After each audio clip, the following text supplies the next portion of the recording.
할렐루야.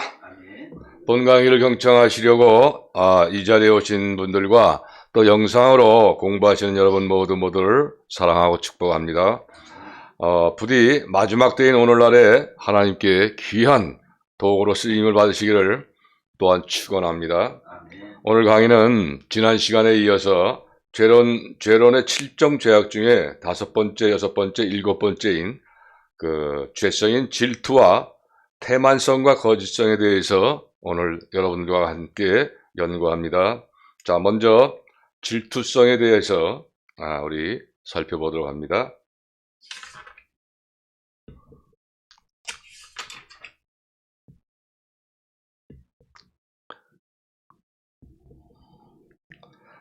먼저 이 질투성을 상징하는 동물은 바로 여우입니다. 여우. 그런데 이 여우는 꾀를 아주 잘 부리죠. 그리고 다른 짐승들이 잘 되는 것을 싫어해요. 그리고 또 이 다른 짐승들이 잘못되는 걸 또 오히려 좋아해요. 그리고 또 교활하고 변덕스럽게까지 한 그런 동물이에요. 자, 이와 같이 질투성은 이 사람도 남이 잘 되는 것이나 복받는 것을 싫어하고 또 남이 이 잘못되는 것을 아주 좋아하는 성질, 그것이 바로 질투성인 것입니다. 따라서 성경은 이 질투성의 지배를 받아서 마음과 행실이 더럽혀지지 않도록 하라고 가르치고 있는데, 이런 가르침을 주시는 성경 말씀을 우리가 한번 사문을 살펴보도록 합니다. 자, 먼저 고린도전서 13장 4절 말씀을 보게 되면, 이 사랑은 오래 참고 또 사랑은 온유하며 특이하는 자가 되지 아니하며 사랑은 자랑하지 아니하며 교만하지 아니하며 라고 쓰여져 있죠. 그리고 이 로마서에도 말씀이 있습니다. 자, 13장 13절 말씀을 보면, 낮에와 같이 단정히 행하고 방탕과 술 취하지 말며 음란과 호색하지 말며 쟁투와 시기하지 말라라고 말씀하고 있어요. 자, 다음에 이 야고보서 3장 14절 말씀에서도 보면, 그러나 너희 마음속에 독한 시기와 다툼이 있으면 자랑하지 말라, 진리를 거스려 거짓 증거하지 말라라고 말씀하고 있어요. 자, 문제는 그런데 이와 같이 질투성의 지배를 받아서 마음과 행실이 더럽히지 않도록 그 성경 말씀에서도 불구하고 질투성의 지배를 받을 때에 이 나타나는 죄악들이 아주 많이 있다는 것이 문제인 것입니다. 그리고 이 질투성의 지배를 받을 때 나타나는 이 죄악들이 있는데, 이것은 바로 이 시기와 질투와 심술 부리는 것, 그리고 또 남들을 헐뜯고 셈을 내는 것, 그리고 또 중상과 모함을 하는 것과 이 흘기는 눈도 있죠. 그 다음에 이 투기하는 것, 이런 것들이 바로 질투성의 지배를 받아 때 나타나는 죄악들을 말하는 것입니다. 따라서 우리는 질투성의 지배를 받아 나타나는 그 마음과 행실들에 대해서 잘 깨닫고 철저하게 회개를 해야만 하는 것입니다. 그리고 이 질투성의 지배를 받아 나타나는 그 마음과 행실들을 보면, 먼저 이 사람들은 자기 소유를 하고 있는 것과 또 이 남이 소유하고 있는 것을 비교합니다. 비교하면서 자신이 남보다 떨어지거나 또 부족함이 있을 것을 느끼게 되면 이 마음속에서 질투성이 그 지배를 받기가 쉬운 것입니다. 또 오랫동안 신앙생활을 한 성도들이 이제 신앙생활을 한 지 얼마 되지 않은 그 초신자가 이 크게 은혜를 받고 체험하는 것을 보면 은근히 또 질투심이 생기게 되는 거예요. 그리고 헐뜯는 말을 하거나 가볍게 하는 그 말을 하거나, 또 그런 것은 좀 무시하면서 그 어린아이들이나 하는 체험이야, 나도 과거에는 그런 거 경험을 많이 해봤어, 그거 별거 아니야 라고 하면서 이 질투의 법칙에 사로잡혀 범죄하기가 쉬운 것을 말하며, 그리고 자기의 경쟁 상대가 성공하게 되고 자기보다 더 크게 대접을 받고 또 명예가 높아지거나 이 존경을 받게 되면 그 마음 가운데 은근히 질투심이 나타나기가 쉬운 것을 말하며, 뿐만 아니라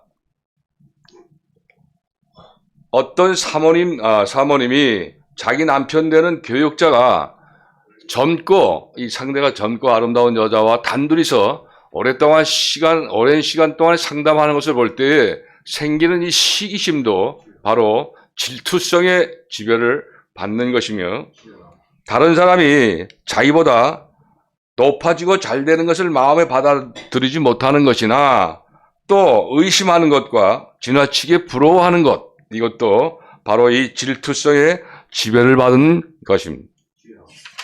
그리고 남이 잘못되기를 바라고 또 이 불행당하는 것을 마음속으로 은근히 기뻐해요.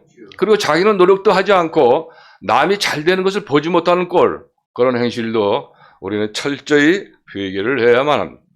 그렇다면 성도들이 이러한 그 질투성을 극복하기 위해서 해야 할 일은 과연 무엇인가인데, 이 성도들이 이런 질투성을 극복하기 위해서 해야 할 일들은 먼저 이 자신의 모든 소유를 버리며 자기를 부인하고 오로지 주님만 사랑하면서 참회 기도를 많이 해야 합니다. 그리고 모든 일이 잘 되든 못 되든 주님께 다 맡기는 훈련, 이것을 많이 훈련을 받은 성도일수록 질투성에 의해 지배를 잘 극복할 수가 있게 되는 것입니다.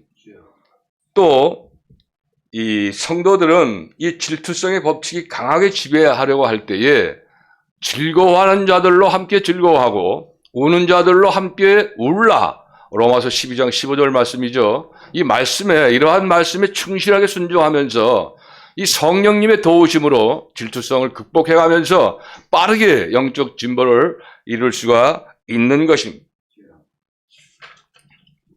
뿐만 아니라 이미 가나안 땅에 들어간 성도들, 즉 이긴 자들은 생명의 법칙으로 말미암아 이 죄의 법칙에서 해방된 은총 가운데 있기 때문에 늘 승리의 생활을 할 수가 있지만, 이 광야의 길을 걷고 있는 이 광야 성도들은 바로 이 칠종 죄성의 세력을 바로 철저하게 극복하기 위해서는 늘 성령님을 충만하며 사모해야 하는 것입니다.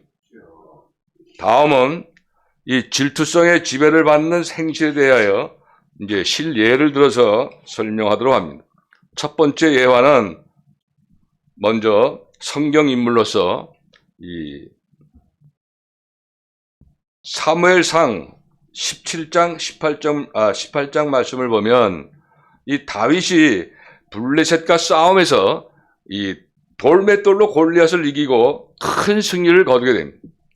그러자 이 사울 왕은 이 다윗을 왕궁에 들어오게 했습니다. 그리고 이 다윗을 군대 장으로 삼았죠.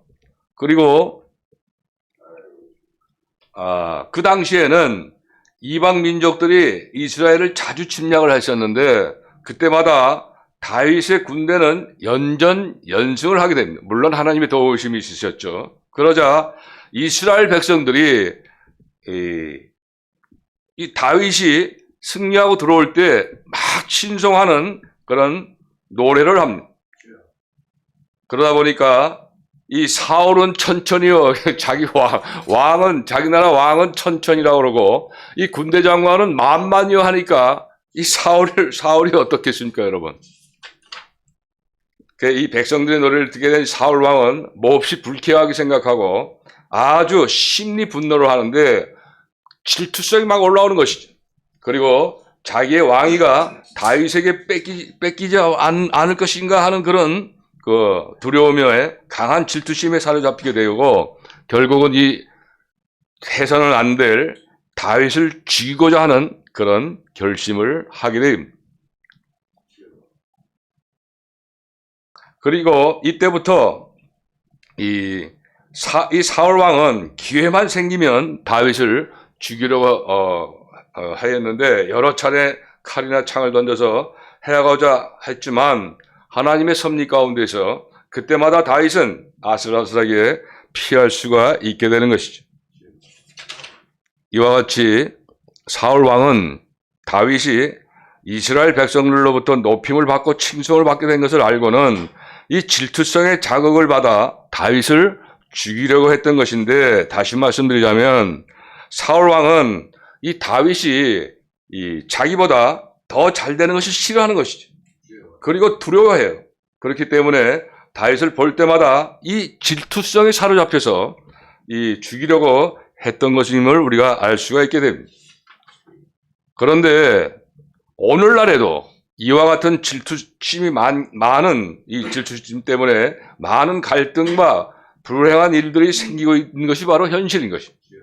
예를 들면 어떤 담임 교육자가 자기보다 오히려 부교육자가 더 설교를 잘하고 성도들에게 인기가 있는 것 같으면 이 담임 교육자나 그 교육자 사모님이 질투에 사로잡혀서 이 부교육자에게 더 이상 설교하지 말라 하는 걸 맡기지 않는 그런다거나, 또 이 부교육자가 성도들과 접촉하지 못하도록 하기 위해서 아예 교회를 맡기지 않는다거나, 또 교회에서 쫓아내는 일 등 부끄러운 일들이 벌어지고 있는 것이 바로 오늘날의 현실인 것입니다.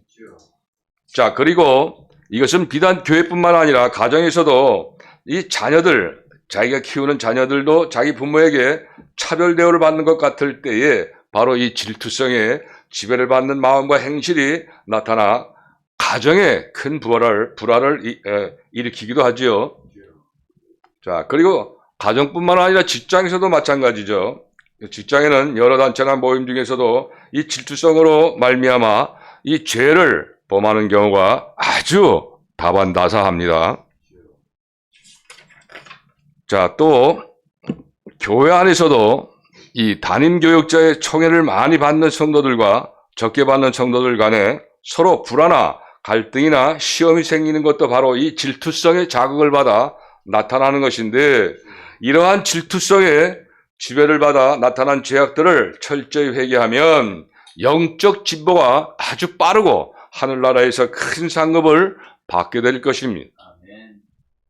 자, 두 번째 예화입니다. 이것도 성경 인물인데, 우리 모두 화면을 보고 합독하도록 합니다. 자, 시작. 그때에 세베대의 아들의 어미가 그 아들들을 데리고 예수님께 와서 절하며 무엇을 구하니 예수님께서 가라사대 무엇을 원하느뇨? 가로되 이 나의 두 아들을 주의 나라에서 하나는 주의 우편에 하나는 주의 좌편에 앉게 명하소서. 예수님께서 대답하여 가라사대 너희 구하는 것을 너희가 알지 못하는도다. 나의 마시려는 잔은 너희가 마실 수 있느냐? 저희가 말하되 할 수 있나이다. 가라사대 너희가 과연 내 잔을 마시려니와 내 좌우편에 앉는 것은 나의 줄 것이 아니라 내 아버지께서 누구를 위하여 예비하셨든지 그들이 얻을 것이니라. 열제자가 듣고 그 두 형제에게 대하여 분이 여기거늘. 아멘. 자, 이 말씀은 이제 이 야고보와 요한의 어머니가 예수님께 찾아와서 하나님의 나라가 이루어지게 되면 자기 두 아들 중에 한 아들은 주님의 좌편에 그리고 또 한 아들은 주님의 우편에 앉게 해달라고 부탁을 하는 것인데, 그때 예수님께서는 너희가 구하는 것을 너희가 스스로 알지 못한다 하시면서 교만한 마음으로 구하는 것을 지적하신 그런 말씀인 것입니다. 자, 그런데 이때 문제는 다른 10명의 제자들도 이 야고보와 요한을 향하여 아주 분한 마음을 품게 되는데, 그때 예수님께서는 모든 제자들의 마음을 겸손하게 하시기 위해 이렇게 말씀하십니다. 크고자 하는 자는 섬기는 자가 되어야 하고 으뜸이 되고자 하는 자는 종이 되어야 한다 라고 가르치셨습니다. 그리고 이 사건에 대하여서는 앞에서 교만성에 대한 설명을 할 때에 그 예화로 들었었는데, 여기서 큰 문제점은 바로 이 야고보와 요한을 향하여 다른 10 제자들이 아주 분하게 여겼다는 사실이었어요. 그리고 이때 10명의 제자들은 야고보와 요한이 자기 형제들만이 높은 권세와 지위를 차지하려고 하는 그 욕심이 있다는 것을 알게 됐고, 이 질투성의 지배를 또 받게 됩니다. 그리고 투기하는 마음이 생겼기 때문에 아주 분하게 여겼던 것입니다. 다시 말씀을 드리자면 이 제자들은 야고보와 요한이 높은 자리를 차지하게 되는 것을 싫어하고 못마땅해 한 것으로서, 바로 이것은 남이 잘 되는 것을 싫어하는 그 질투성의 자극을 받아 나타나는 그런 부끄러운 행실인 것입니다. 그리고 이 10명의 제자들은 교만성의 지배를 받은 것뿐만 아니라 이 분하게 여긴 것을 볼 때에 그러니까 이 포악성의 지배도 받고 있고 이 질투성의 지배도 받았다는 것을 동시에 받았다는 것을 우리는 알 수가 있습니다. 이와 같이 여러 가지 죄성이 복합적으로 이 자극을 받게 되었고, 또한 이 친구 간의 애정과 또 명예욕도 포함이 되어 있다는 것을 우리는 알 수가 있습니다. 다음 세 번째 예화는 어느 교회에 있었던 예화입니다. 어느 교회의 성도들이 이 가까운 지역에 있는 한 교회에서 열린 은사 체험이 풍부하고 이 설교 내용이 은혜로운 집회에 참석하여 아주 큰 감동과 기쁨을 얻고 또 신령한 체험도 하게 되었습니다. 그리고 그 집회가 끝난 후에 그 성도들은 본교회로 갑니다. 본교회로 돌아가서 그날 이제 주일 예배를 마치고 이 담임 목사님과 함께 대화를 하게 되었을 때 이 성도들은 그때 그 참석해서 큰 은혜를 받았던 그 체험들을 이 목사님에게 이야기를 합니다. 아주 기쁨이 넘치고 이렇게 이제 연장질르는 소리 하는 거죠. 그게 집회를 인도하신 이 강사님이 그 교회 담임 목사님이셨는데 이게 얼마나 신령하고 또 능력이 있고 은혜가 충만한지 몰라요 하면서 막 입에 침을 바릅니다. 그 참 시원시원하게 설교도 잘하시고요. 그 교회 성도들은 아주 큰 복을 받은 것 같아요. 라고 이제 하면서 침임하도록 그 목사님을 높이 평가하고 그 목사님에게 푹 빠져 있는 이야기를 합니다. 자, 바로 이럴 때 그 성도들의 담임 목사님은 얼굴이 어두워지기 시작합니다. 그리고 굳어지기 시작하면서 갑자기 퉁명스럽게 이렇게 말씀하십니다. 그 집사님들 조심해 하셔야 됩니다. 그 아무 데서나 가서 그 은혜 받는다고 해서 그거 하다가 괜히 독초를 먹고 죽기 쉬워요. 라고 이제 얘기를 합니다. 그리고 또 내가 알기로는 하면서 이제 목사님이 말씀하시죠. 그 교회가 신비적이고 그 이단적인 내용이 아주 많은데 아니 성도님들, 집사님들 어떻게 하려고 그러십니까? 괜히 잘못했다 큰일 납니다. 다시는 그런 집회에 함부로 가셔서는 안 됩니다. 라고 그 교회 목사님에 대한 소문을 들어보니까 그 목사님이 아주 잘못된 점이 많다고 하던데 라고 하면서 그 집사님들을 훈계하기 시작했던 것입니다. 자, 이상과 같이 은혜를 받고 기뻐하는 성도들을 보면서 그 교회 담임 목사님이 헛들고 책망하고 그 부정적인 그런 말을 하게 된 것은 그 성도들을 잘되게 하고자 하는 것 같지만 그 실상은 그 목사님이 그 질투성의 지배가 아주 강하게 받고 있다는 것을 우리가 잘 알 수가 있는데, 만약 이때 그 성도들의 담임 목사님이 그 마음과 행실 가운데에 이 사랑과 겸손과 선한 지혜가 만약에 있었다면 그런 얘기를 듣는 순간에는 그 성도님 실제 잘못된 점이 있다 할지라도 침묵을 지켰거나 또 그 성도들이 은혜 받고 즐거워하면서 하나님을 사랑하게 된 것에 대해서는 참 잘했다라고 칭찬을 했을 것이에요. 그리고 실제로 심각한 문제점이 있기 때문에 잘못된 우려가 있었다면 어느 정도 이제 시간이 조금 지난 후에 그 성도들을 조용히 만나서 이제 확실한 근거, 그러니까 이제 성경 말씀, 하나님 말씀 근거를 대시면서 바른 길로 인도해 주는 것이 바로 선한 목자로서 합당한 도리일 것인데, 오늘날은 이와 같이 그런 목자가 아주 그 선한 목자가 좀 드문 그런 시대에 우리가 살고 있죠. 자, 오늘날 이와 같은 인류이 하나님의 빛으로 충만해야 될 교회 안에 대단히 많다는 것이 바로 문제점인 것입니다.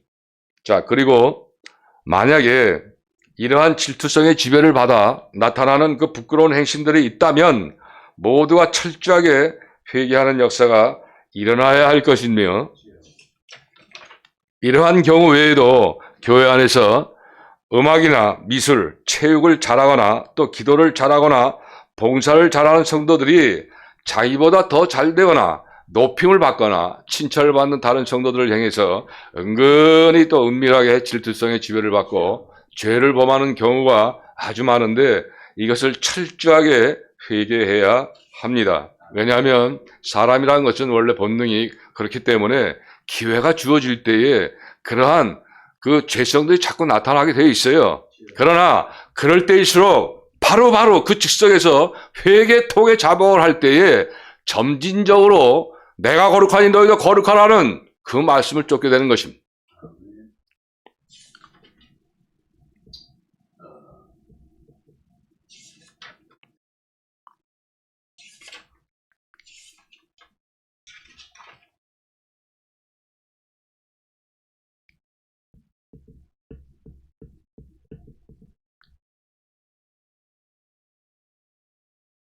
자, 이제 이 질투성에 대한 네 번째 예화인데, 바로 어떤 수도사가 깊은 산중에 그 암자에서 오랜 세월 동안 명상과 기도와 또 고행을 많이 하면서 완덕을 삼아하고 수도 생활을 열심히 하고 있었어요.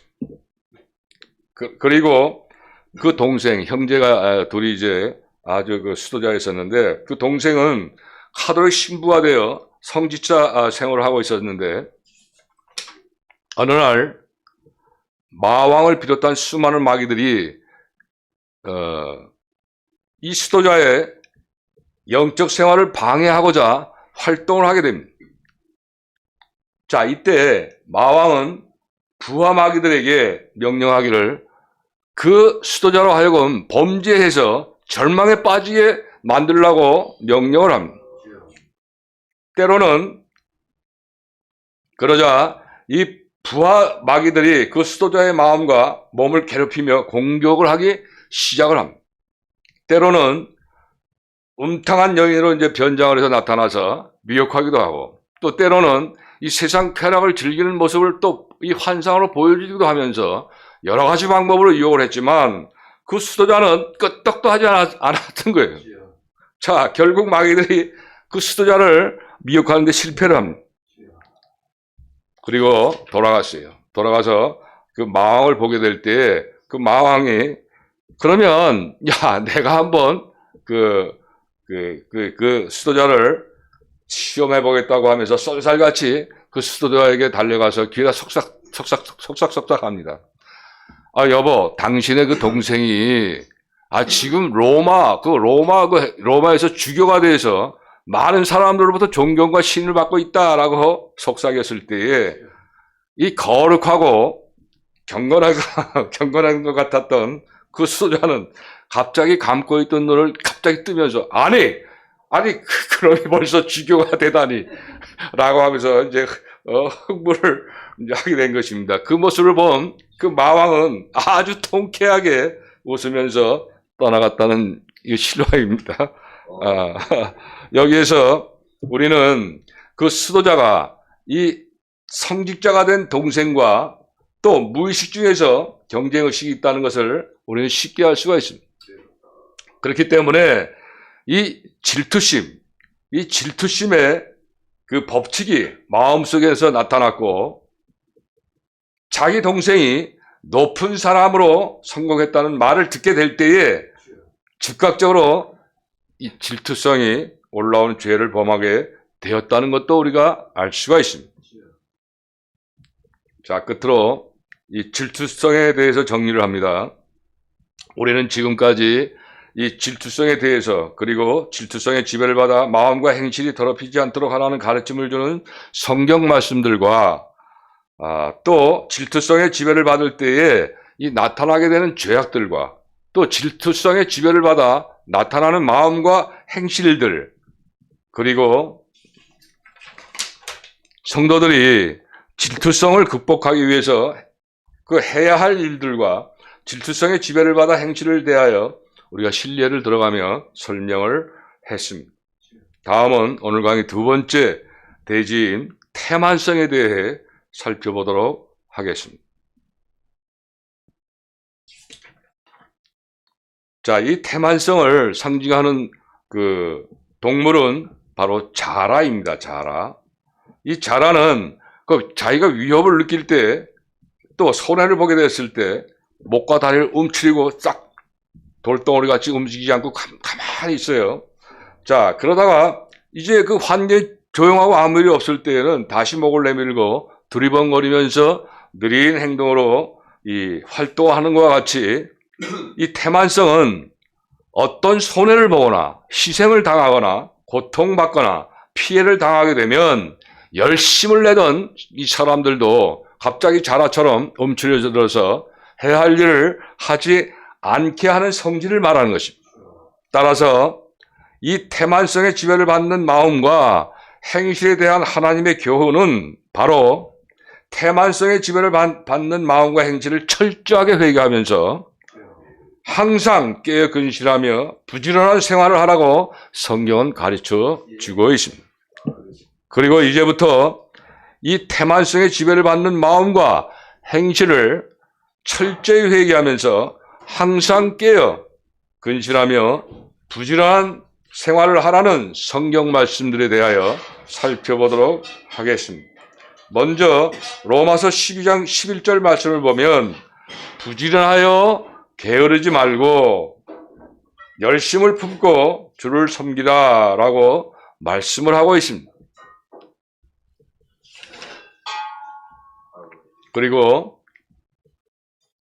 데살로니가 후서 3장 10절 말씀에서도 보면 우리가 너희와 함께 있을 때에도 너희에게 명하기를 누구든지 일하기 싫어하거든 먹지도 말게 하라 라고 하였더니 라는 말씀이 있습니다.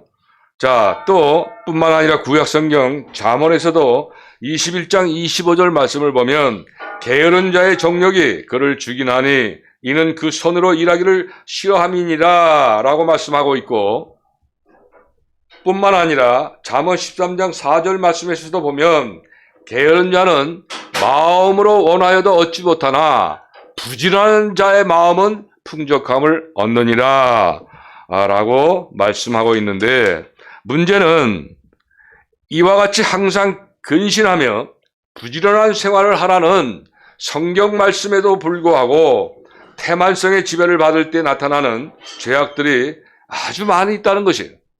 그리고 이 태만성의 지배를 받을 때 나타나는 이 죄악들은 바로 이 게으른 거 있죠. 게으른 거. 그리고 태만한 거. 그리고 나태한 거. 그 무의도식. 그 일도 안 하고 그냥 공짜로 밥 먹으려는 그 마음. 또 낮잠을 자기 좋아하는 것과 그 일확천금을 누리는 그런 마음들. 그런 것들입니다.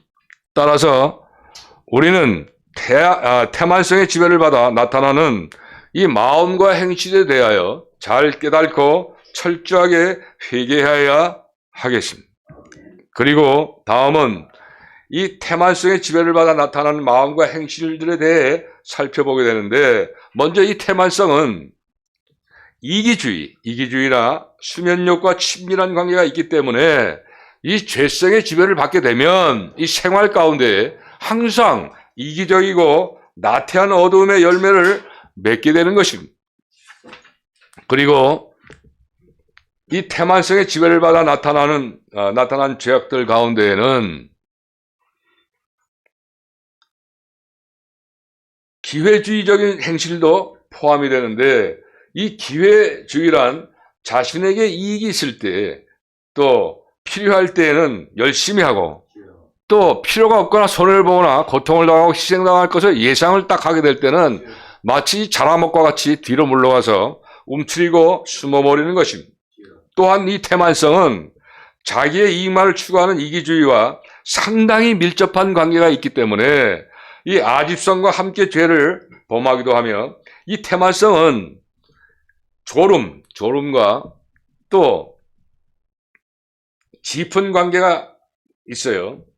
그렇기 때문에 잠자는 시간을 규칙적으로 정해놓고 실천하면서 정말 그 절제 않은 훈련을 높이 쌓아야 합니다.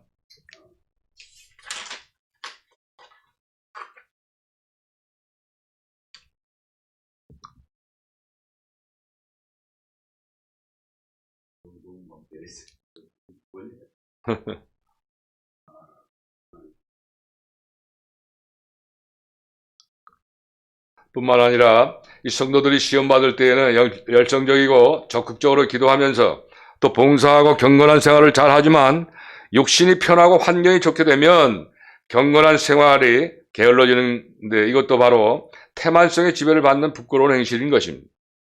또 마지막으로 이 성도들이 기도 생활과 경건 생활과 봉사하는 생활, 증거하는 생활, 절제하는 생활들을 열심히 하지 않은 것도 바로 이 태만한 행실인 것인데, 자, 그렇다면 이 성도들이 태만성을 극복하기 위해서는 해야 할 일들이 과연 무엇인가? 또 이렇게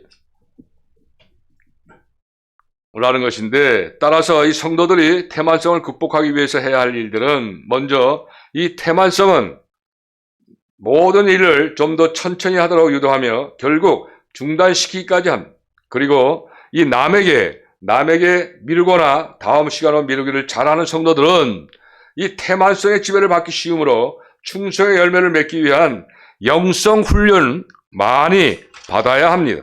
그리고 이 성도들이 육체가 건강하고 환경이 좋아졌을 때에 태만성의 지배를 받아 영적 생활을 충실히 못하게 되면 하나님께서 가끔 생활 환경 속에 환난과 고통을 일으켜 이 태만의 잠에서 깨워주시는 경우가 많이 있다는 것을 우리는 알 수가 있습니다. 그러므로 이 성도들은 언제나 열심을 품고 주님을 섬겨하는 것입니다. 또한 이 태만성을 다른 죄성들과 비교해 볼 때 다른 죄성들은 상대방을 불편하게 하고 거친 환경이나 이 손해를 보게 하는 활동을 통해서 나타나지만, 이 태만성은 혼자 가만히 있어도 지배를 받게 된다는 것을 잘 알 수가 있습니다. 그러므로 이 성도들은 태만성과 수면력을 극복하기 위해 자신의 육신을 더 불편하게 하고 힘들게 하며 태만의 열매를 맺지 않도록 최선을 다해야 합니다. 그래서 이 절제와 극기를 적극적으로 실천을 한다면 영성 생활에 큰 유익이 있을 것입니다. 자, 이제 7종 죄성 중에 6번째로 이 태만성의 지배를 받는 행실에 대하여 그 예를 들어 설명하도록 합니다. 자, 먼저 첫 번째 예화입니다.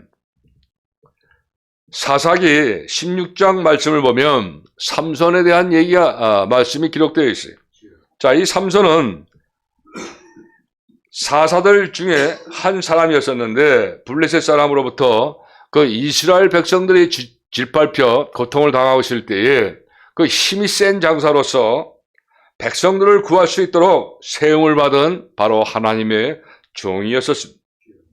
이 삼손은 태어나면서부터 술에 입을 대지 않았고 머리에 삭도를 대지 않은 나신인이었는데, 삼손은 힘이 강하고 맨손으로 사자를 때려잡았고 나귀 턱뼈로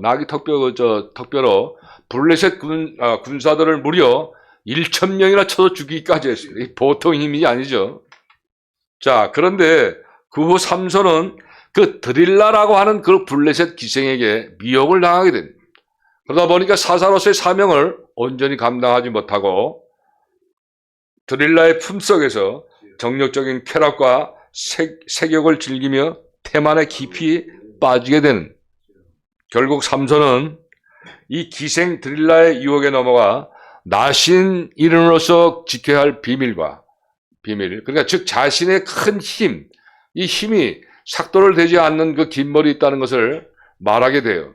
결국 삭발을 당하고 블레셋 사람들에게 두 눈이 뽑힌 채 옥중에서 맷돌을 돌리는 비참한 신세가 되고 말았던 것입니다.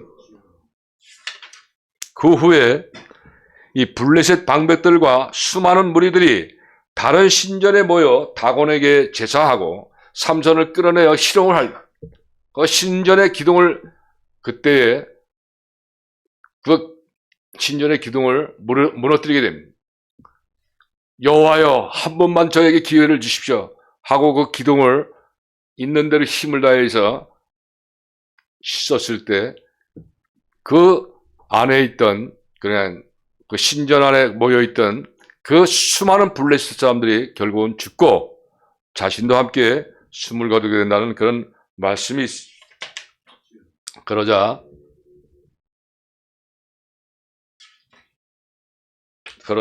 삼손은 영적으로 약해져서 색욕을 물리칠 힘이 없게 되므로 이게 어떻게 왔다 갔다 하는데 자, 다음은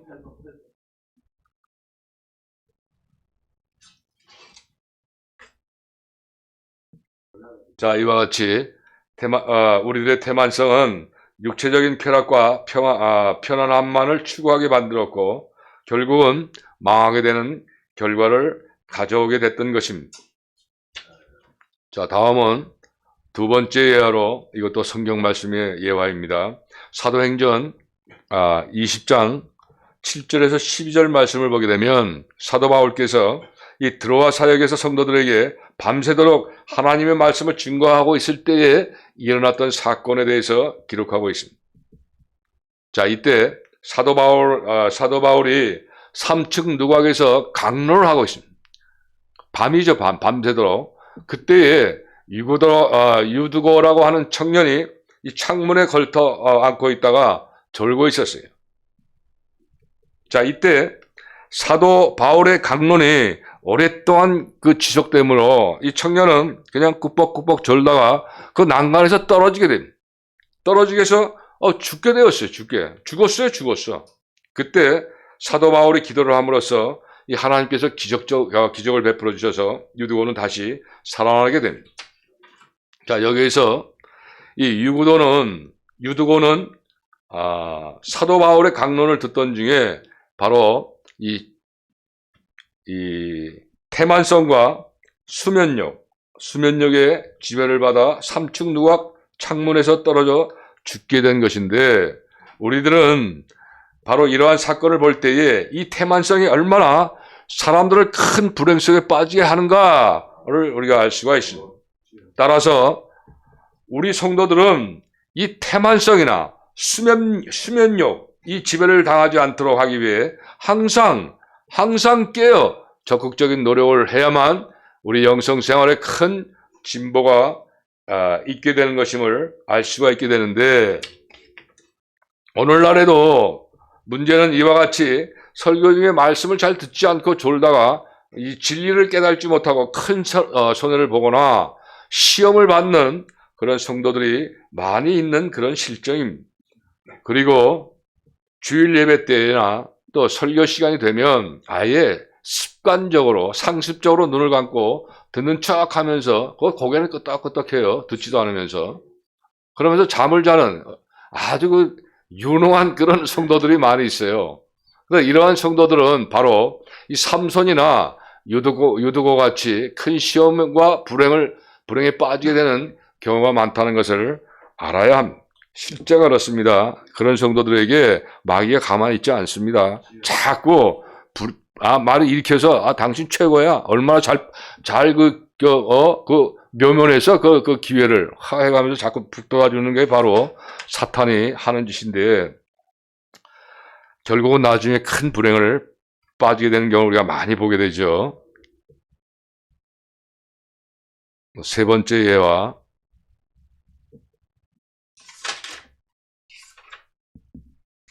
예화가 좀 많다 보면 이게 좀 지루한 감이 있어서 예화를 좀 줄입니다.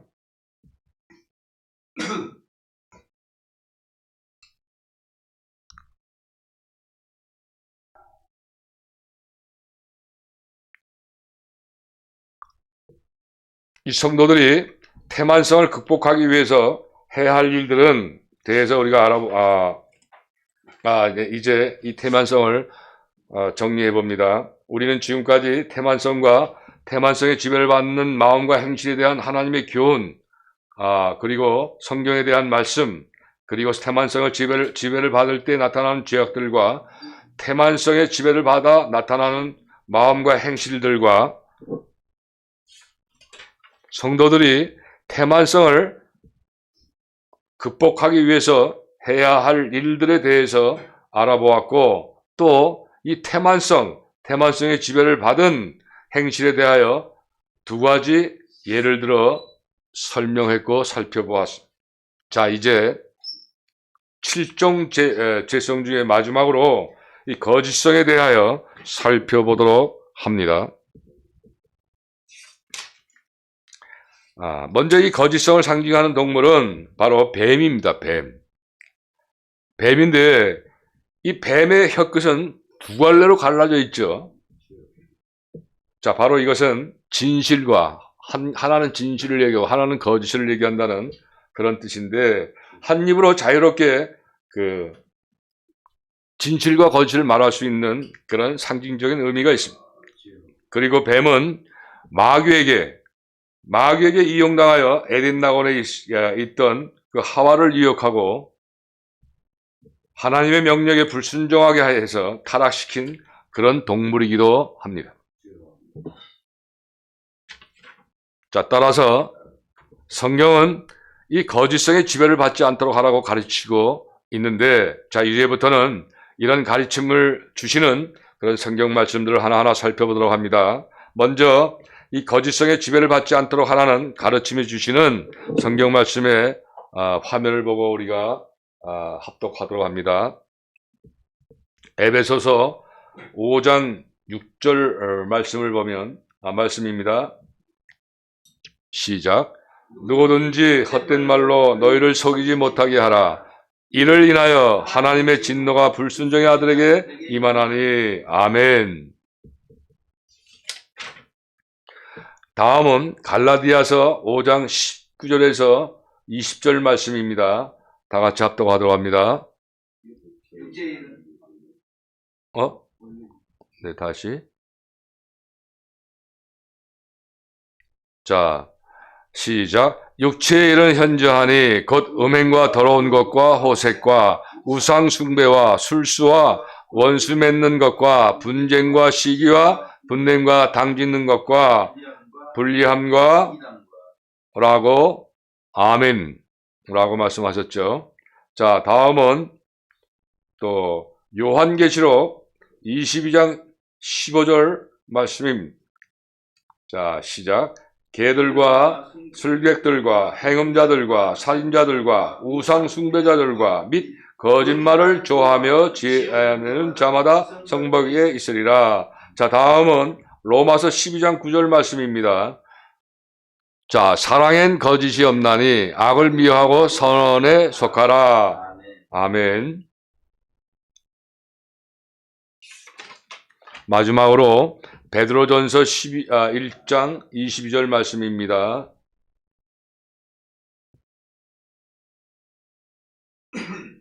자, 시작. 너희가 진리를 순종함으로 너희 영혼을 깨끗하게 하여 거짓이 없이 형제를 사랑하기에 이르렀으니 마음으로 뜨겁게 피차 사랑하라. 아멘. 여러분, 그런데 문제는 이와 같이 거짓성에 지배를 받지 않도록 하라는 성경 말씀에도 불구하고 이 거짓성에 의해 나타나는 죄에 대해 그 열매에 얼마나 우리가 많이 있다는 것을 알 수가 있는 것인데, 먼저 이 거짓성에 의해 나타나는 죄의 열매들은 거짓말과 거짓 증거, 그리고 기만하는 것, 사기치는 것, 술수와 눈가림과 중상모략, 속임수와 위선, 또 외식, 허례, 위장하는 것, 모함하는 것, 가식과 가면, 가장과 과정, 무엇 하는 척하는 것, 이런 것들입니다.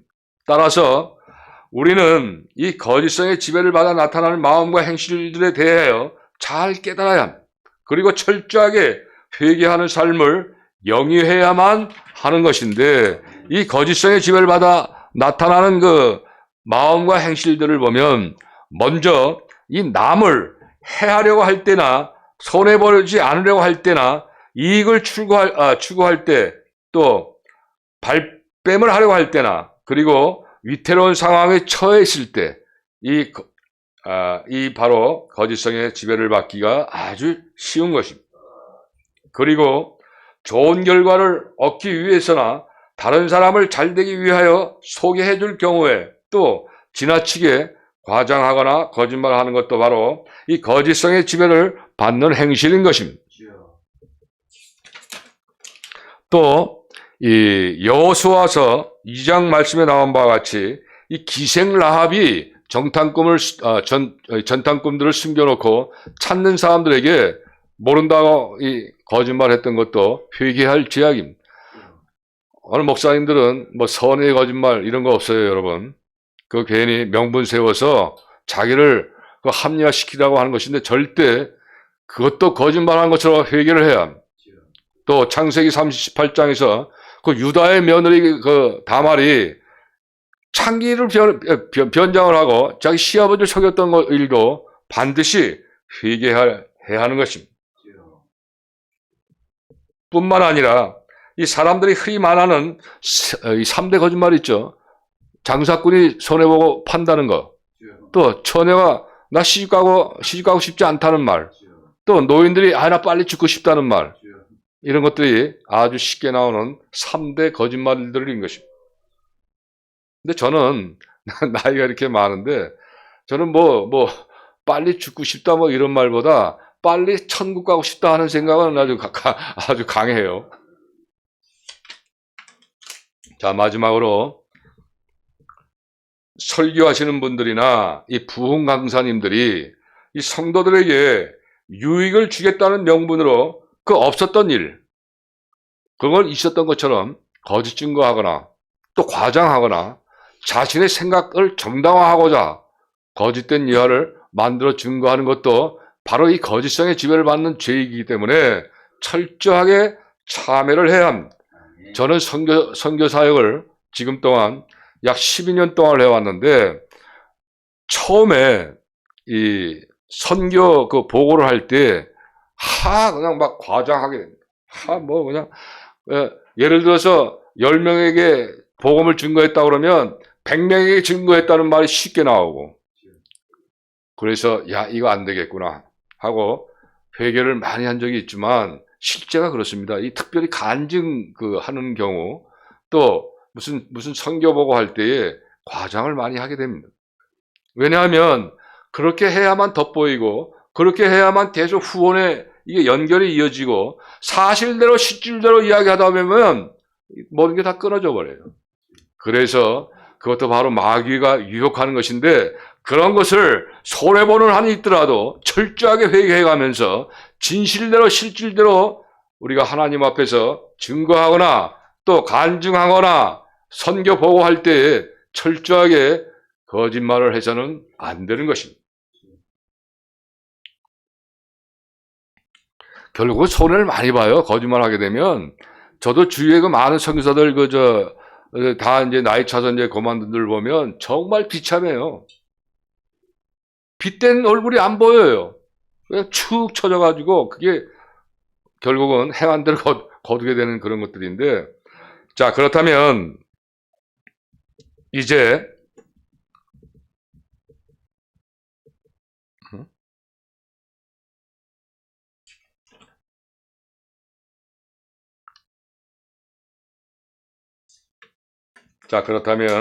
성도들이 거짓성을 극복하기 위해서 해야 할 일들은 과연 무엇인가 하는 것인데, 자, 이와 관련해서 거짓성 극복하기 위해서 해야 할 일들은 먼저 이 하나님의 그 심판대에서는 변명이나 핑계가 통하지 않는다는 점을 우리가 알고, 우리들은 지극히 작은 거짓말이나 사소한 거짓말 또는 헛된 농담이라 할지라도 우리는 반드시 회개를 해야만 하는 것입니다.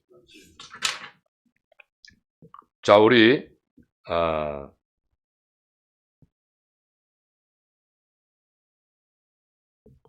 이 말씀 아주 중요한 말씀이니까 한번 화면을 보고 합독하도록 합니다. 마태복음 12장 30절에서 37절 말씀입니다. 시작. 내가 너희에게 이르노니 사람이 무슨 무익한 말을 하든지 심판날에 이에 대하여 신문을 받으리니 내 말로 의롭다 함을 받고 내 말로 정죄함을 받으리라. 아멘. 이 말씀을 따라서 성도들은 보혈의 은총으로 용서받을 수 있다는 믿음을 가지고 진실하게 회개하는 생활을 계속해야 하는데, 이 습관적인 거짓말들은 철저한 참회 생활을 해야만이 고칠 수가 있기 때문입니다. 회개 없이 절대 거짓말 자꾸 늘어나요. 이 거짓말을 하게 되면, 한 가지 거짓말 하게 되면 자꾸 그걸 또 명문화시키고 또 거짓말하게 되기 때문에, 거짓말을 했다고 했을 때 그 즉시 무릎을 꿇고 회개할 때에 성령께서 우리를 또 새롭게 해주시는 그런 것을 우리가 체험하면서, 그래서 우리 기독교는 체험 종교라고 하는 거예요. 체험을 해가면서 뭔가 하나하나 내가 거룩하니 너희도 거룩하라는 그 말씀을 쫓는 것이죠. 자, 그리고 이제 그 완덕을 사모하는 성도들은,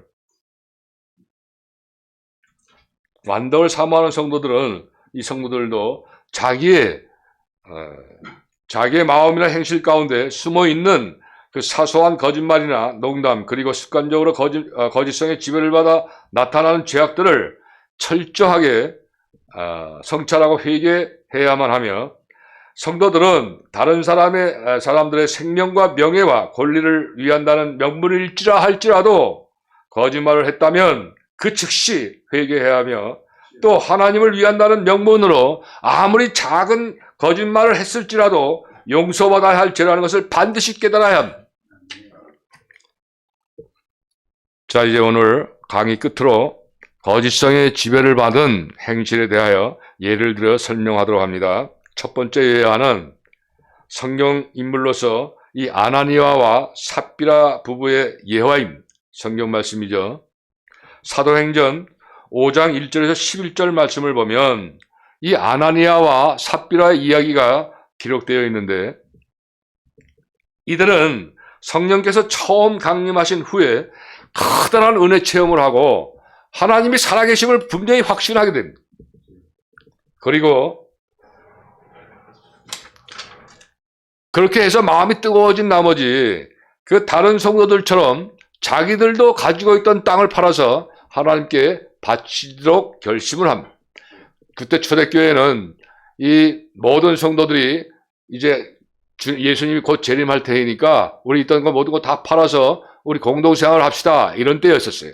그러다 보니까 은혜 충만히 받은 성도들은 다 이와 같이 자신의 모든 재산을 팔아서 사실 그대로 이제 교회에 이제 헌금했던 그런 시기였었는데, 이 아나니아 삽비라는 그때 당시 자기들도 은혜를 풍성히 받다 보니까 이제 그 땅을 팔아서 하나님께 이제 드리기로 결심을 해요.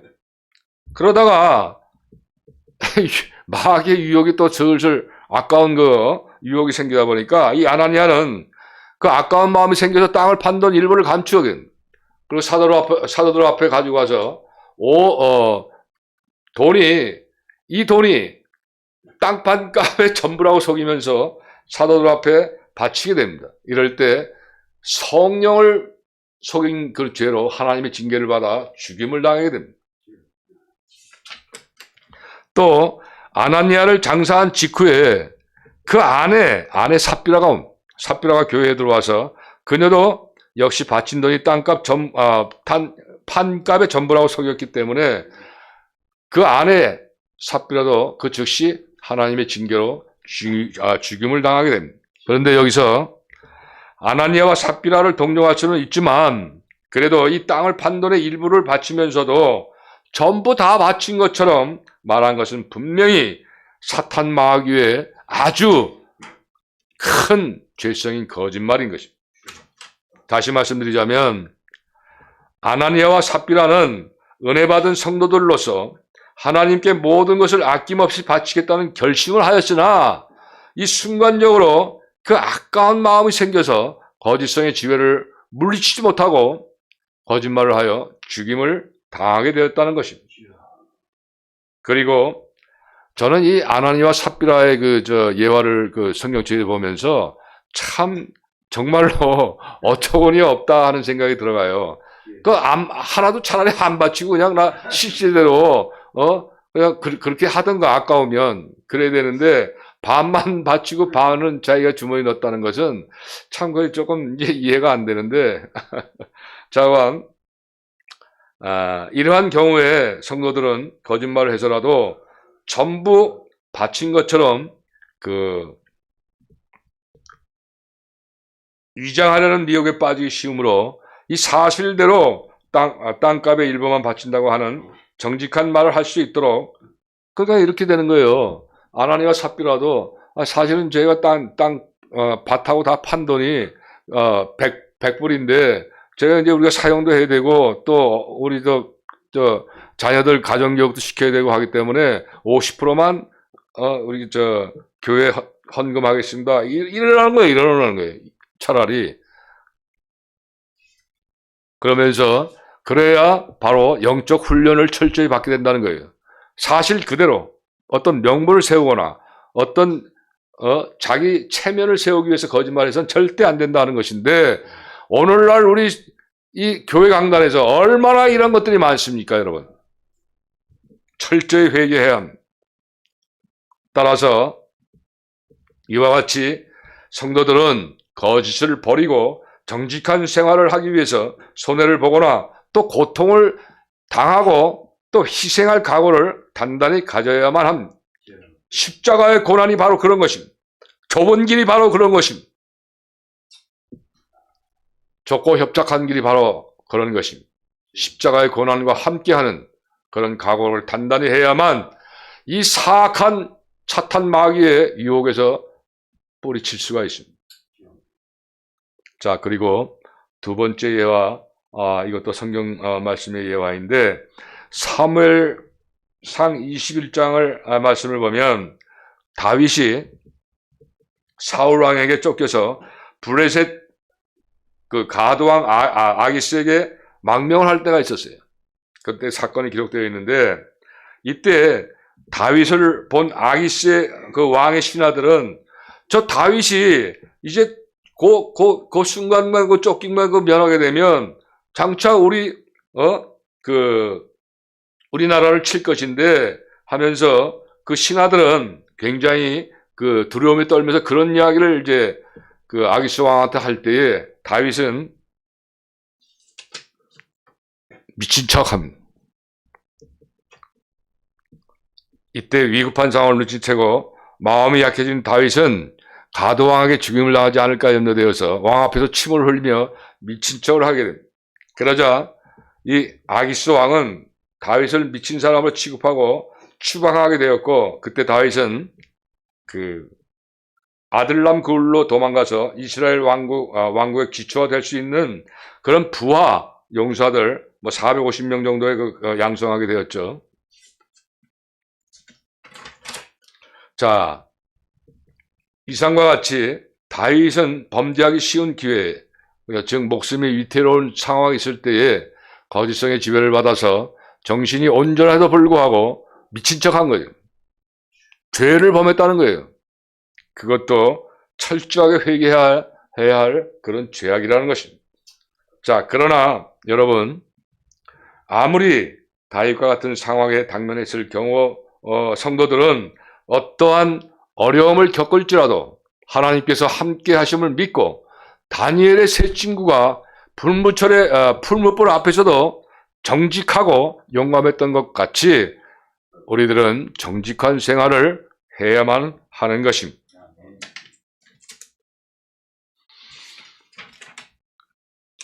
자, 이제 예화가 몹시 길기 때문에 또 예화를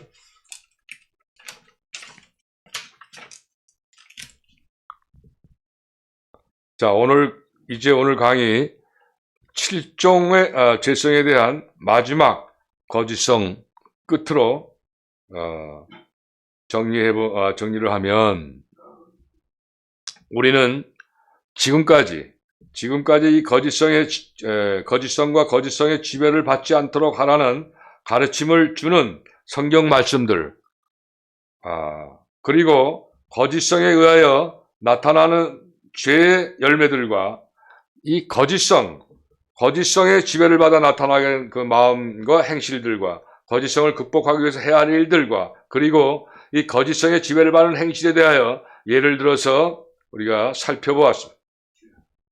여러분 모두 수고 많이 하셨습니다. 그러면 저는 다음 주에 이 시간에 다시 뵙도록 하겠습니다. 수고하셨습니다.